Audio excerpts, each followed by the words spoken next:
귀중한 오후 시간에 재개발, 재건축 문제에 관심을 가지고 이렇게 함께 해주셔서 진심으로 감사드립니다. 이 행사는 안전기본사회 컨퍼런스하고 광명일보가 같이 공동으로 주최하는 행사입니다. 지금부터 국민주권과 안전을 위한 시민 현장 연속 토론회 1차 국민주권형 안전한 재개발 재건축을 위한 광명시민 토론회를 시작하겠습니다.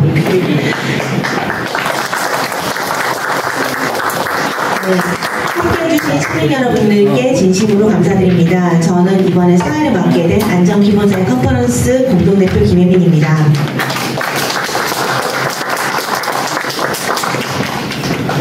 오늘 토론회는 녹화방송 중이고 3일 정도 안에 광명 11구역 유튜브 방송과 제가 운영하고 있는 김혜민 TV에 업로드될 예정입니다. 방명록을 써주신 분들께도 영상 링크를 보내드릴 예정입니다. 도시는 오랜 세월 시민들의 삶터이자 생활 기반을 이루는 공간인데요. 이 새로 개발된 도시라도 오래되고 노후화되면 생활 터전의 이 개선과 안전을 위해서 시민분들께서 재개발, 재건축을 염원하게 되십니다. 저 같은 경우도 현재 하안주공구단지에 살고 있고 세입자로 이제 거주하고 있는 지 2년 정도 됐는데요. 이 구단지의 이 주민분들 역시도 이 낙후된 이 현장에 대해서 많이 속상해하시면서 재개발, 재건축을 요구하는 목소리가 높아지고 있는 상황입니다. 이 재개발, 재건축 문제는 단순한 물리적 환경 개선을 넘어서서 시민의 안전과 권익을 지키고 미래 세대를 위한 지속 가능한 도시를 만들어가는 과정이어야 됩니다. 그럼에도 불구하고 지금까지 재개발, 재건축 과정에서 주민들과 조합원들의 의견들이 충분히 반영되지 못하고 안전과 환경, 공공성 측면이 소홀히 다뤄졌다는 지적이 많이 있습니다.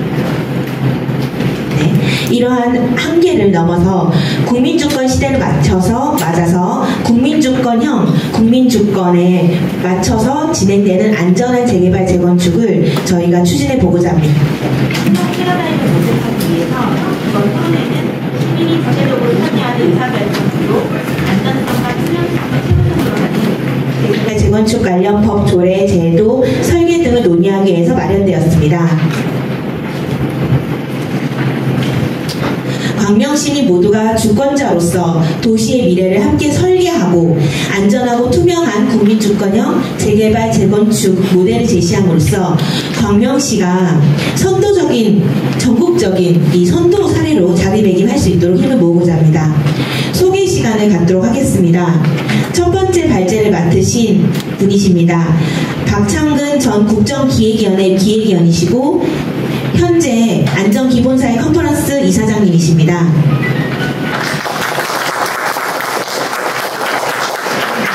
네, 두 번째 발제를 맡으셨습니다. 고려대학교 이건원 건축학과 교수님이십니다. 세 번째 발제를 맡으셨습니다. 이번 행사를 공동 주최해주신 광명일보 허정규 대표님이십니다.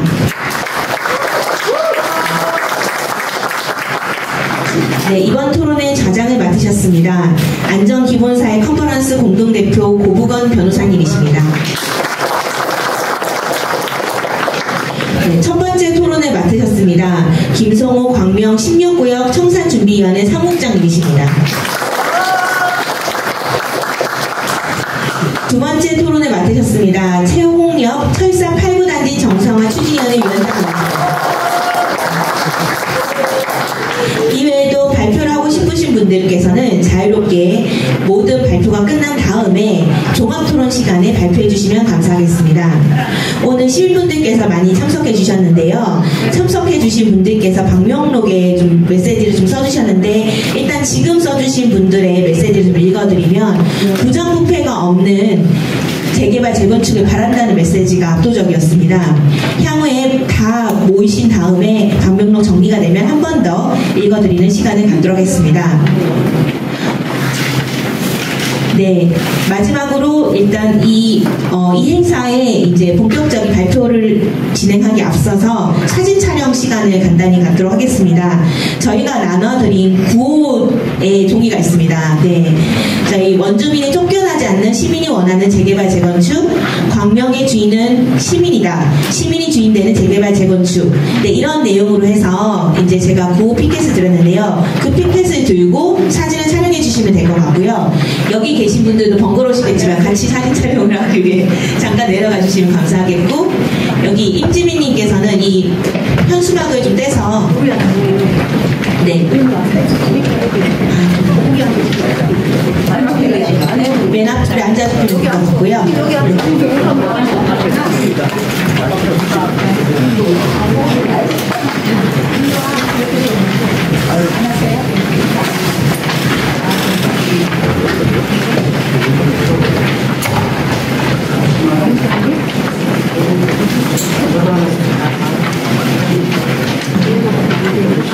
네, 사진 촬영은 광명일보 대표님께서 맡아주시겠습니다.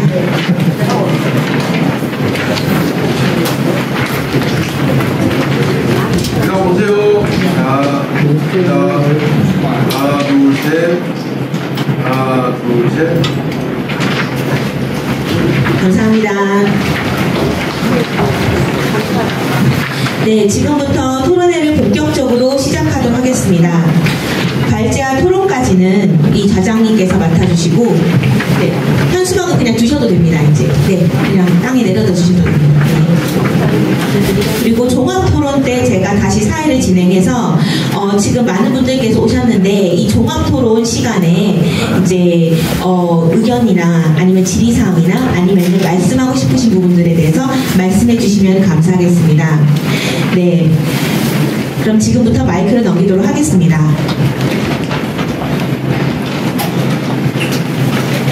네, 지금부터 토론회를 본격적으로 시작하겠습니다. 오늘 많은 분들이 와주셨는데요.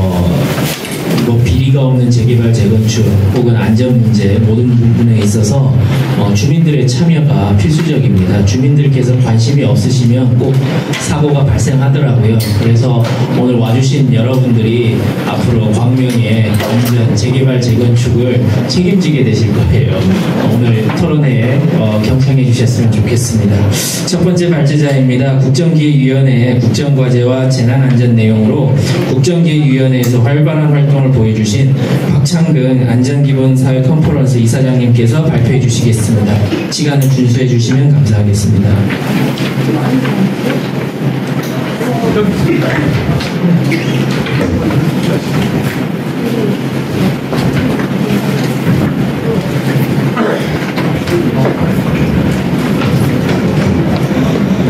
계신 분 내려가십니다.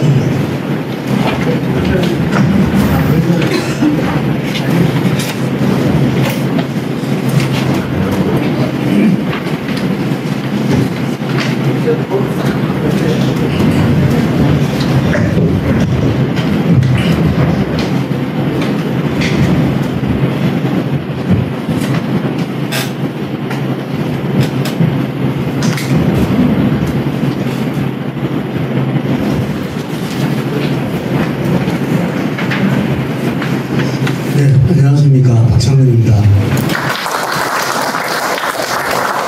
오늘 제가 재난안전 쪽을 이번에 국정기획위원회에서 맡았는데 오늘 제목을 보니까 주택시장 안전을 위한 주택인구 확대라는 게 국정기획위원회 123대 과제 중에 하나로 되어 있더라고요. 잠깐 여기까지도 소개하도록 하겠습니다.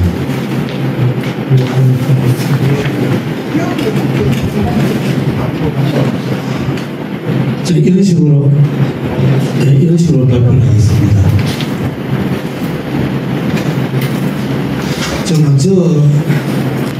국정과제는 지난 9월 16일 날 국무회의를 통과했는 걸로 알고 있습니다. 그래서 지금 여기 보면은 국정 목표가 5가지가 있는데 모두가 잘 사는 균형 성장 쪽에 두 번째로 보면은 활력이 넘치는 민생 경제, 여기에 주택 정책이 두 번째에 들어가 있습니다. 그리고 기본이 튼튼한 사회, 생명과 안전이 우선 사회, 이 두 분야에 대해서 소개를 하고 싱크로에 대해서 잠깐 설명을 드리도록 하겠습니다.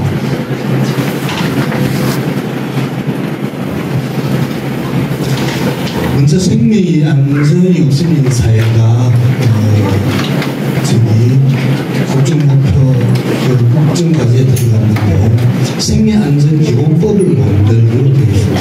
그래서 사회적 참사 피해자의 권리 보장과 회복 지원인데 실질적으로 이태원 참사라든지 세월호라든지 오송지하 참사라든지 그다음에 무한 제주항공 사건이라든지 여러 가지 굵직굵직한 사건 사고들이 발생했는데 우리 사회는 제대로 대응을 못하고 있는 것 같습니다. 그래서 거기에 대한 대책이고 이런 것이죠. 그래서 그 다음에 이제 우리나라가 산업재해가 상당히 많습니다. 건설 현장에서 상당히 많은데 이 부분에 대해서도 많이 검토를 했습니다. 그리고 산업안전보건법을 확대 적용을 해야 되겠다라는 것도 포함되어 있습니다. 그래서 72번째 123개 중에서 72번째 과제가 국민 안전 보장을 위한 재난안전관리계획 확립이 되겠습니다.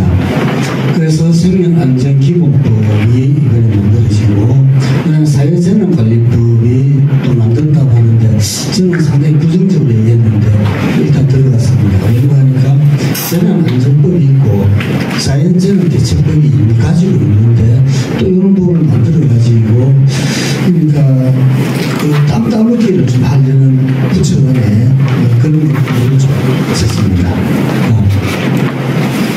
그래서 건설안전대책에 대해서 우리가 상당히 많이 신경을 썼습니다. 그래서 건설공사 전 과정의 안전대책 마련을 하는 것들을 세부적으로 수립해서 시행되고 있고 그리고 아마 대통령님께서도 건설안전에 대해서 아주 강도 높게 대책을 마련하려고 준비한 것 같습니다. 그래서 전에 여기 신안사선의 붕괴 현장에서도 또 인명사고가 나가지고 상당히 곤란한 그런 것도 기억이 납니다. 다음 두 번째가 재난피해 최소를 위한 예방 대응 강화를 하겠다는 겁니다. 그래서 재난피해 지원을 확대를 하고 그다음에 산림재난 추진되는데 이 산림재난이 산림청에서 하고 있는데 여기는 아주 철저한 자기 그런 권력을 그러니까 산림청장 기준 피라미드 형태로 누구도 공급할 수 없는 그런 시스템을 구축해야 되더라고요. 예를 들면 산림청 예산이 2조 8천 정도 되는데 1조 한 2, 3천억 원이 수익액으로 갑니다. 95%, 17%. 이게 말이 됩니까? 그랬다가는 공무원도 살아남지 못하겠죠. 그런데 산림청은 법에다가 그런 것들을 만들어놨더라고요. 아주 이렇게. 그래서 그런 어떤 것들을 계획하지 않고는 안 되는, 될 수가 없는데, 자료를 좀 부탁해도 잘 안 주더라고요. 그래서, 저 조직은 참으로 손 조직이구나. 그런 느꼈습니다. 우리 사회가 좀 지켜봐야 되는 문제입니다. 그래서, 조속한 일상을 회복을 하고, 그 다음에 사회적 갈등을 제소하는 게 큰 방침을 두면서 재난안전에 대응했었습니다. 다음 주택 62번 과제입니다. 주택시장을 위한 주택공급 확대인데 그 주요 부분 일단 10만 호죠. 옛날부터 LH가 땅을 개발하면은 땅을 분양해 버리잖아요. 이제는 LH가 직접 하는 어떤 그런 공공주택 사업이 될 것이고, 그다음 여기에서 여기는 민간주택 공급 지원인데 인허가를 빨리 하는 방안, 그다음에 자금 마련하는데 대책을 세우는 것, 정부 차원에서 지원하는 게 되겠습니다. 그리고 이제 이 재개발 재건축 사업성 제고가 아마 여기에 계신 분 오늘 제목을 보니까 그런 것 같더라고요. 그래서 여기 보면 이주 자금 지원을 확대 등과 같은 주민 내몰림 최소화 이것을 아주 강도 깊게 들어갔습니다. 아마 아까 내용 중에서 이 문제도 좀 들었습니다. 그래서 정비사업 공모성도 강화를 할 필요가 있다고 봅니다. 그래서 이 부분이 말도 많고 탈도 많은 거 아니겠습니까? 그리고 그 사회적 합의를 이루기가 상당히 어려운데 제가 생각하는 것은 결국은 주민들 입장에서 그 문제를 해결해야지 기업의 어떤 이익 입장에서 하게 되면은 계속 갈등이 생기지 않을까. 그냥 해법은 잘 모르겠습니다만은 기본 정신을 그려가야 되겠다고 합니다. 그다음에 LH 단지 민간 내각 문제, 아까 말씀드렸다시피 이 부분에 대해서는 이번 정부가 확실하게 그러니까 대장동을 생각하시면 됩니다. 몇 개 같으면은 개인들이 예측 없이 이익을 가져가는 것 대신에 정부 차원에서 개발하고, 그러니까 정부 차원에서 이익을 가져가니까 어떻게 했습니까? 아파트 값이 좀 떨어지겠죠. 그래서 아마 지금 금융 차원에서는 아파트 값 잡는 것을 일단 했습니다만은 두 번째 이게 아까 115만 호가 공급 물량이 안 되면 또 아파트가 또 춤출 것 같다는 생각이 듭니다. 그래서 그런 부분을 하기 위해서 NH가 이제 직접 나서야 될 입장이고, 그리고 뭐 이것도 재개발 재건축을 할 때 굳이 필요하다 그러면 LH 같은 조직이 들어와서 옛날 같은 LH 조직이 아니고 새로 개선된 LH 같은 조직이 들어와서 한다면 그것도 하나의 방법이지 않을까. 그 대신 LH는 이윤 추가하면 안 되겠죠. 자기 그러니까 인건비 또 그에 그 정도만 하지 개발 이익을 그런 기관에서는 가져가는 것은 옳지 않다. 그럼으로 인해서 주민들이 그게 이제 표현이 그렇습니다만 이주해서 나가야 될 분도 있지 않겠습니까? 이분들에 대한 어떤 배려, 그리고 그분들이 다시 들어올 수 있을 때 어떤 지원을 할 것인가. 아파트 재개발 재건축은 상당히 난제지만은 그런 식으로 조금 다른 각도에서도 접근할 필요가 있지 않겠냐 생각이 듭니다. 주택 무슨 재개발위원회 저도 많이 봤거든요. 구속되는 사람도 많이 봤고, 그리고 재개발위원회가 2개, 3개가 난립해가지고 싸우고 야단하는 것도 봤거든요. 왜 그럴까요? 죄송합니다만은 제가 본 바로는 재개발위원회가 그 전체 재개발을 할 때 어떻게 이 주민들의 어떤 이익을 담보하기 위해서 활동하려는가 보다는 개인의 이익에 집중을 하다 보니까 잘 안 맞는 거죠. 그러다 보니까 제 주위에도 몇 번 옛날에 안 좋은 것도 있었습니다. 그래서 상당히 그런 부분들은 앞으로 고민해야 될 부분이지 않을까 그런 생각이 봅니다. 싱크홀인데 좀 넘어갑시다. 시간이 너무 짧아가지고 넘어가시죠. 이런 싱크홀인데 지하수 바닥이 일어나는 것 같고, 이건 석회암 지대입니다. 석회암 지대에서 싱크홀이 대규모로 발생합니다. 이게 보면은 우리 동해안에 보면은 고시동굴 이게 다 석회암 동굴이거든요. 우리나라는 강원도 동해안 쪽, 백두대간 쪽하고 경북 쪽에 석회암이 많습니다. 그러니까 석회암 지대에서 이런 게 있으면 위에 예를 들어서 아파트를 지었다 그러면은 주저앉아 볼 수도 있겠죠. 다행히 우리나라 서울이라든지 대부분의 지역은 화강 편마암 지역이기 때문에 대규모 싱크홀은 발생하지 않습니다. 이게 석회암 지역입니다. 전에 발생했는데 이건 2014년도네요. 2014년 8월 5일날 서울에서 싱크홀이 발생한 즉 큰 싱크홀이 이때 발생했었습니다. 깊이가 한 20m쯤 되는데 그 당시에서 그때 기억나시는가 안 나시는가 모르겠습니다만 2014년 7월달 8월달 2014년 8월달 7월달 8월 때는 서울에서 싱크홀이 한 100여 개 송파장치에 생겼었습니다. 그래서 주민들이 불안해하고 있다가 마침 큰 사고가 되었습니다. 그때 8월 5일날 크게 발생했는데 서울시에서 저들은 싱크홀 조사 단장을 맡아달라고 통보가 왔습니다. 그래서 그 다음날 8월 6일부터 조사를 시작을 했는데 그때 부시장실에서 7시 반인가 이제 첫회인데 제가 서울시청 앞에 보면은 서울시청에서 나가다 보면 오른쪽에 돌로 된 계단 의자 있는 거 기억나시는가 모르겠습니다. 거기 앉아서 어떤 화이트인인가 대본 없이 인터뷰를 했는데 첫 마디가 서울시는 싱크홀을 은폐 축소하려고 하고 있다. 당장 지금 그 싱크홀을 묶는 작업을 그러니까 은폐하는 시도를 당장 그만둬라. 그 이야기를 부시장이 또 들었더라고요. 그래서 회의를 들어가는 게 냉랭했겠죠.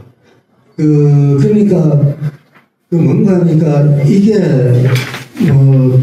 그런 현상들이 옛날에 참 많았었습니다. 그래서 첫 일성을 그래하고 들어가니까 회의가 좀 냉랭하지겠습니까? 그래서 제가 조사단장을 맡아가지고 1차 조사를 8월 14일 날 발표를 합니다. 다음 줄 볼까요? 이게 이제 제1롯데월드지 않습니까? 그때 이게 어느 정도였는가 하니까 이게 123층 555m입니다. 그때 이것 때문에 싱크홀이 발생했다고 대부분 알고 있었거든요. 그래서 제1롯데월드가 이렇게 무너질 것인지 이렇게 무너질 것인지 선술집에서 내기를 했다고 그러더라고요. 이렇게 무너지면 이쪽에 아파트가 어찌 될까요? 555m부터 비슷 생각해보세요. 그냥 되겠죠. 그러니까 이 주위에 사시는 이런 분들은 그냥 자기 쪽으로 무너질까 싶어가지고 야단이 났겠죠. 그래서 여기 계시는 특히 여성분들이 저한테 하루에 2-3통씩 이상 전화가 왔었습니다. 아파트를 팔고 나가야 되냐고. 그래서 그럴 필요 없다. 그러면서 이제 대책을 우린부수를 했죠. 하는 거죠. 그래서 딱 해보니까 지하철공사, 석촌호수, 자연동고, 제1롯데월드, 광역산수도, 하수도 광거 하여간 이 은희들이 이렇게 많이 나오는 거예요. 자, 이래 되면 어떤 결과가 나타날까요? 누구도 책임지지 않는다는 겁니다. 그래서 각각 다 나눠가지고 전문가들끼리 분석해라. 그러고 나니까 딱 요거만 한다라고요. 요거만. 그래서 이것을 발표할 때 제가 엄청나게 압박을 받았거든요. 이런 것도 또 있는데, 왜? 쉽게 해가지고, 왜, 그렇죠. 여기에 이상한 크레이션이 있냐. 요거는 삼성이었거든요. 크레이션이 있으면 여기를 있어야 되겠죠. 여기는, 죄송합니다 하면, 그거잖아요. 왜? 껌 있잖아요, 껌. 그래서 제가 이것을 결정해가지고 발표할 때 상당히 어려웠었습니다. 그래서 8월 14일 날 1차 발표를 제가 하게 됩니다.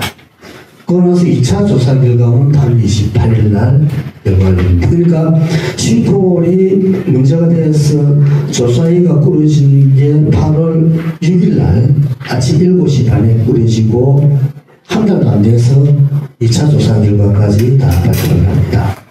그러고 나서 그때 2차 조사를 발표할 때도 기자분들 한 100여 분 이 정도 광장에 한 3분의 2에서 거의 다 찼던 것 같아요.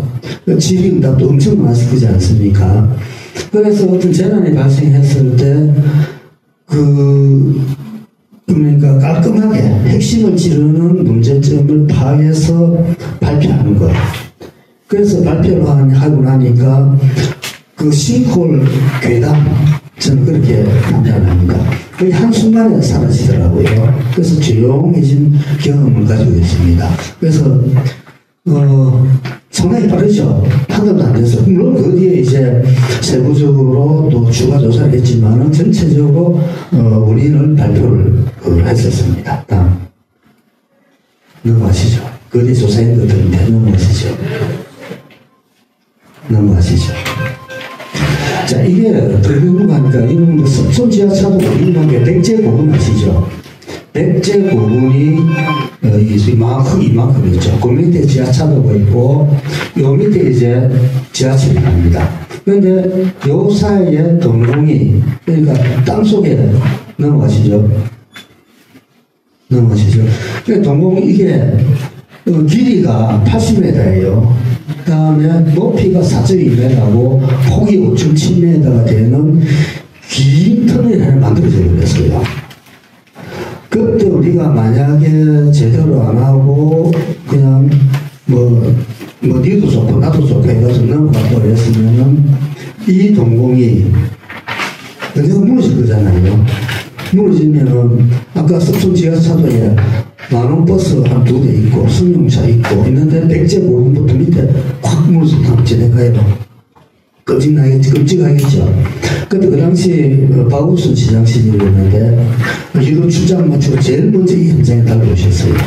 그래서 박 시장께서도 가슴에 손을 쓸어내리더라고요. 그것도 만약에 은폐 축소해가 가버렸으면은 엄청난 그 사회적 파장을 일으킨 여지가 있었다는 거죠. 그것을 우리 대조사단은 막았었고, 제가 조사단장을 했습니다만 상당히 여기에 대해서는 제 나름대로 자부심을 가지고 있습니다. 그래서 기본적인 빼고 다음 이겁니다. 우리가 터널을 파면은 그러니까 터널이 구멍이 파지니까 흙이 얼마만큼 녹는 게 계산되시잖아요. 그죠? 예를 들어서 덤프도로 100대가 나와야 되는데 여기는 114대가 나온 거예요. 그러니까 14대 분량은 어디서 나온 거잖아요. 그것은 터널 외부에서 들어온 거라는 거죠. 그래서 이것을 우리가 밝혀냈습니다. 다음. 이거는 감동부인데 이거는 터널의 위에가 터널 저희 부분이 이게 터져버렸죠. 그래가지고 사람은 여기 있고 오토바이는 여기 있는 이 터널 아니에요. 그래서 이런 피해가 발생했었습니다. 다음. 그래서 여러 가지 원인들이 있는데 아직까지 발표를 안 하더라고요. 뭐가 어렵다고. 다음. 예리동에서도 싱크홀이 발생했었습니다. 다음. 이게 이제 우리 광명에서 제가 발생했는데 제가 국정기획위원회 할 때 우리 여기 김혜민 우리 대표님하고 우리 고부금 변호사님이라든지 몇 분들 와가지고 조사를 했는데 이거는 사실 저는 재조사하고 이런다 그러는데 저는 참 개인적으로 이해하기 힘든 게 이게 이겁니다. 터널이 쌍터널이 이렇게 쭉 오다가 여기에 오게 되면 터널이 하나, 두 개가 하나로 안 되겠습니까? 그죠? 하나로 되기 전에는 이런 현상이 생기겠죠. 이렇게. 무슨 말인지 아시겠죠? 이거 조금 지나면 이제 터널 하나로 되는 거죠. 그러니까 쌍터널이 이렇게 오다가 낳는 부분이죠. 이 부분이죠. 이 부분이 무너진 거예요. 이 부분이. 그래서 왜 저렇게 어렵게 뭔 수익이 게 있냐? 그러니까 이게 무너진 이유는 일단은 뭔가요? 설계가 잘못했느냐? 그 계산해 보면 되는 거죠. 그다음 설계대로 공사가 되었느냐? 이 두 개 말고는 없어요. 그러면은 여기에 지금 안 무너진 데서 시로 채취도 간단해요. 무너진 단면을 보면은 철근이 있고 다 있지 않습니까?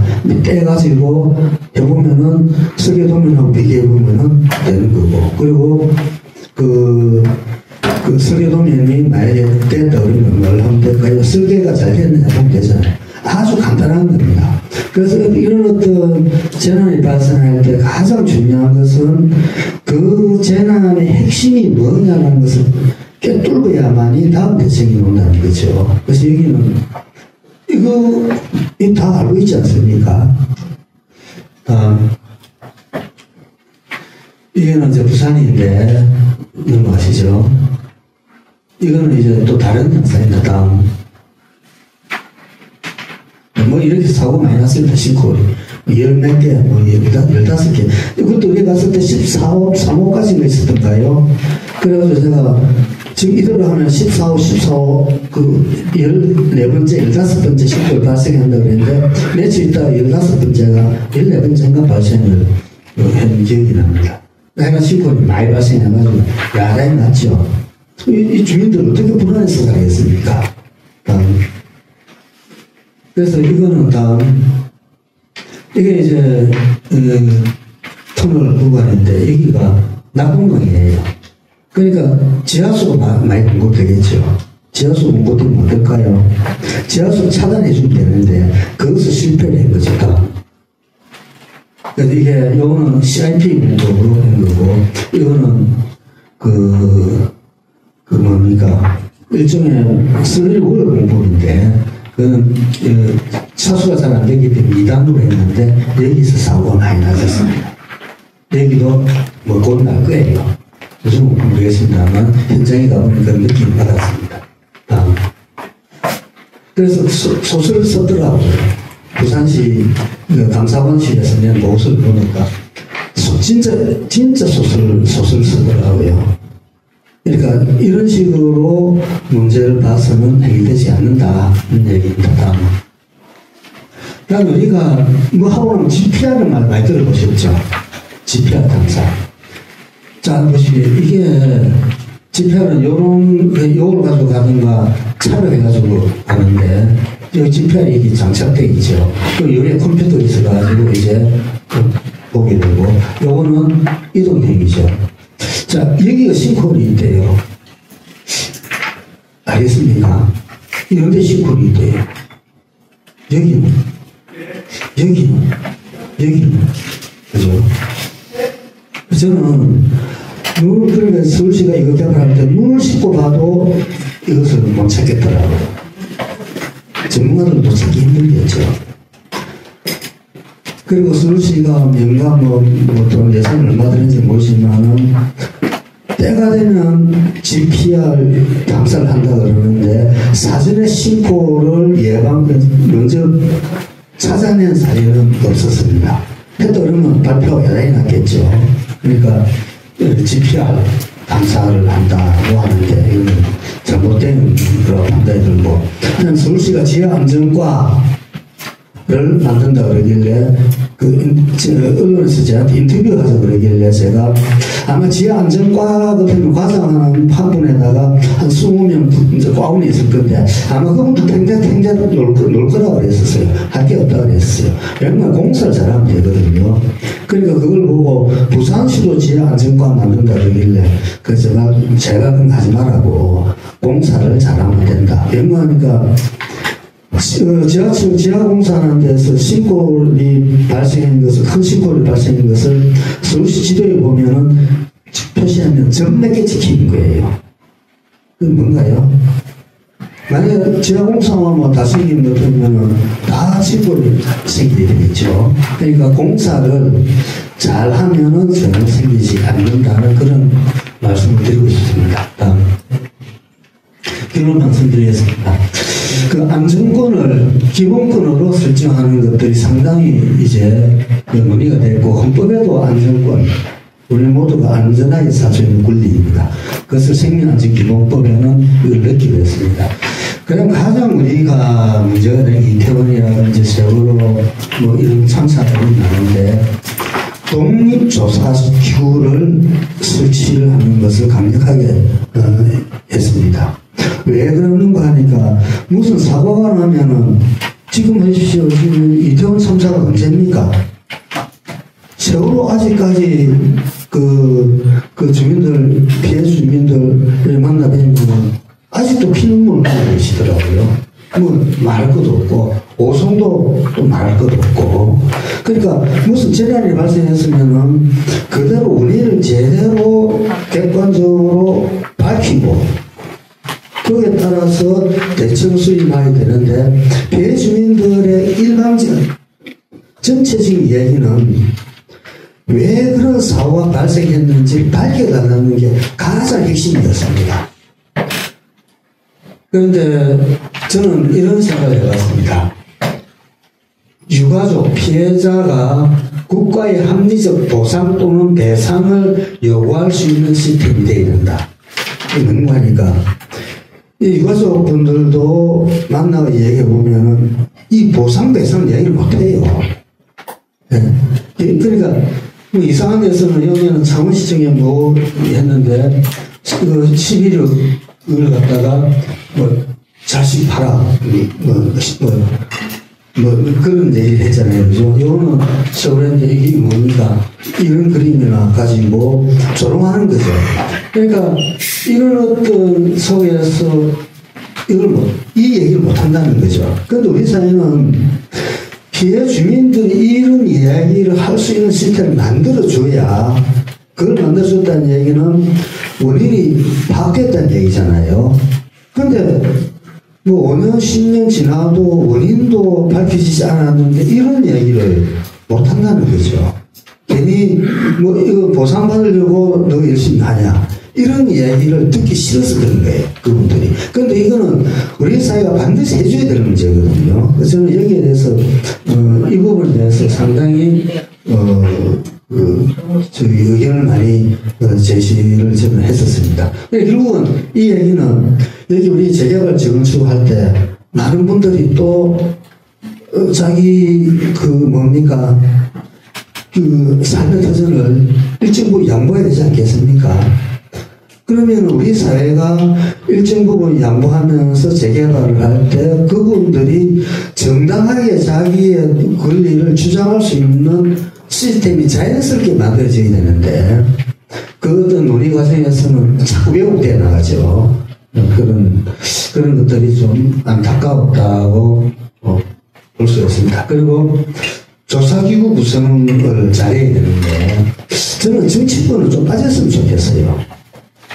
세월호 이런 거 보면은 정치 여당 야당이 추천해가지고 동수로 해가지고 솔직히 얘기해서 아무 결과도 못 내놨지 않습니까? 빠져라. 그리고 이런 어떤 조사를 할 때는 저는 저희 전국에 이런 현장 조사를 상당히 많이 했었거든요.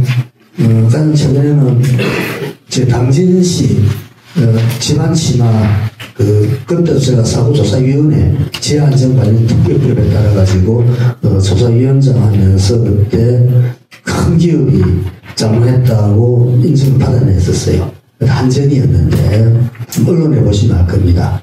한전에서 3가지를 발표했죠. 하나는 사고를 일으켜서 주민들한테 미안하다. 이 사고의 원인은 한전이었다. 2번째는 거기에 합당한 대책을 마련하겠다. 이 3가지 문장을 받아낸다는 게 우리 사회에서 쉽지 않거든요.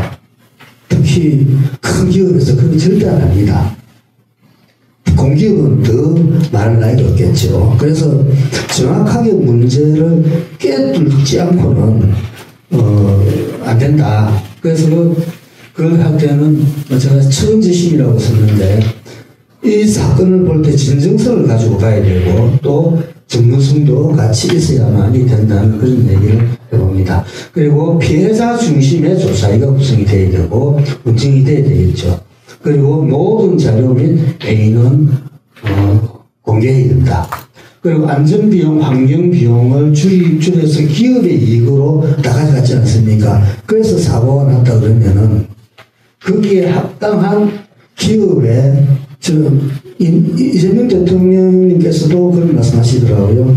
이번에 주가 조작, 이번에 큰 거 걸려가지고 400억 이익 봤으면 아마 800억 아마 추징할 것 같은데, 그와 같은 금전적으로 대처를 해주는 게 어떻게 했느냐. 그래서 이런 것들도 고민을 해야 될 시점이라고 봅니다.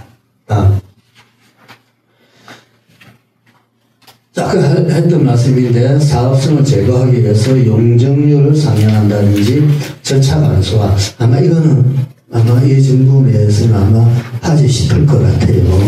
공약에 나와 있으니까. 어느 정도 되리라는 것은 잘 장담을 못하겠습니다만은 일정 부분 재건축 재개발이 활성화될 수 있는 어떤 정책은 아마 내놓으리라고 봅니다. 이게 아까 9월 16일 날 국무회의 통과했다고 했잖아요. 제가 아까 발표드린 것은 좀 글로벌한 거, 좀 그러니까 압축된 거고 실제 내부적으로는 많은 안들이 나와 있습니다. 그다음에 재난안전관리특별법은 법이 미비한 것이 아니라 제대로 집행되지 않고 있다는 게 제 판단입니다. 이건 어려운 얘기고. 그래서 제가 드리고 싶은 말씀은 결론은 안전은 과할 정도로 대응해야 한다. 그러니까 안전비용, 환경비용을 충분히 지불하고 그리고 해야 우리 사회가 조금 더 나아지고 그런 어떤 사회가 되지 않겠습니까? 안전비용과 환경비용을 기업의 이윤으로 가져갔다가 만약에 문제가 발생하면은 거기에 대해서는 우리 사회가 아주 엄중한 책임을 묻는 그런 어떤 사회가 되었으면 좋겠습니다. 네, 감사합니다.